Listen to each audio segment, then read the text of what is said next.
So, it looks like Facebook is remaking Rec Room, but with dumber looking avatars. The most notable difference between Rec Room and Facebook's new Horizons is that on one, you'll run into a bunch of 8-year-olds, and on the other, you'll run into a bunch of Nazis spewing fake news trying to steal every ounce of data that you gave them over the past 10 years. What? No, Karen, I don't give a fuck about your pyramid schemes. And no, I haven't seen your cat, okay? Yeah, maybe if you spent less time petting your fake one in Facebook Horizons, you wouldn't have lost your real one. To sum it up, Rec Room equals babysitting for your kids, and Facebook Horizons equals babysitting for you. There's no current release date for Facebook Horizons, which is fine. These are the patch notes.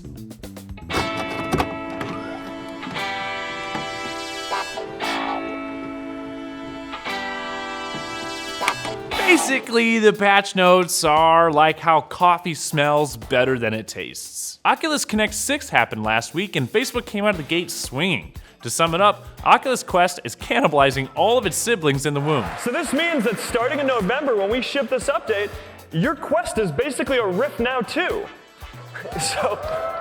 Looks like that S in my new Oculus Rift S stands for, sorry. Good news for Quest owners though, Facebook has announced hand tracking, which will come out in early 2020 as an experimental feature, which is great news for me because now when I use VR chat, everyone will see my jazz hands. Fun doesn't stop there, and another reason why my Rift S sucks, Facebook has announced Oculus Link, which will allow Oculus Quest to run PC VR games with the use of a higher-end USB-C cable.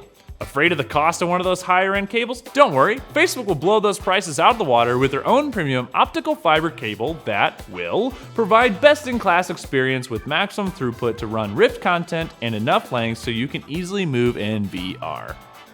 Cool, I wonder how long till that's obsolete. Probably 2145 when Oculus finally releases the Half Dome. Oh, that's right, we got more news on the Half Dome. Turns out, they're still working on it. Speaking of being worked on, one of the first AAA titles for VR, Medal of Honor Above and Beyond, will be here before we know it. I'm personally very excited about this. After watching the gameplay footage, it's very reminiscent of Medal of Honor Allied Assault, which molded me into the man you see today. Yeah. For those of you who prefer mindless fun, the Candy Crush of VR has announced a new Panic at the Disco music pack, and I quote, "It adds even more variety to this Platinum title, and it's coming to Quest and Rift platform next week."